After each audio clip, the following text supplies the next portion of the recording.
Next section, we're in chapter 10, still talking about gas laws, but now we're getting into the kinetic molecular theory. So this is kind of the theory that we use to describe or explain the behavior of gases, and this really defines or allows us to utilize the ideal gas law and some of the other laws. So when we think about how gases behave, we create models because obviously we can't see them, so we create models to kind of describe what's going on. So the kinetic molecular theory is a model that aids us in understanding how gas particles move and how they respond to different environmental conditions and changes. So if we change the temperature, if we change the volume, things like that. We use the kinetic molecular theory to use that. So one of the main tenets includes the idea that gases consist of large number of molecules that are in continuous random motion. So you have a gas in a container, they're going to keep on moving,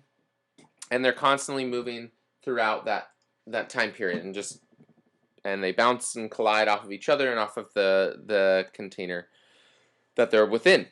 Also, combined volumes of all the molecules of the gases is negligible relative to the total volume in which the gases contain.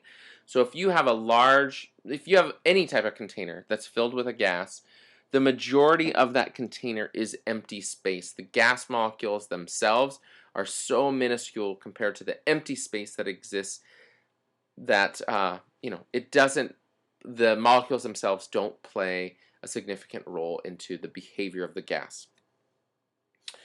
Next, the attractive and repulsive forces between gas molecules are negligible. So if you have, as particles come and collide with each other, we assume that there is no attractive or repulsive forces in relation to those collisions. So they're basically like inert marbles kind of smashing each other. That's what the kinetic molecular theory approaches with it. So we don't consider the positive or negative charges of nuclei or electrons to one another as they come into contact.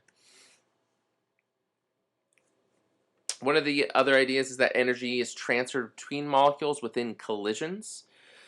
So like you can have one particle that's moving really fast, another particle that's moving very slow.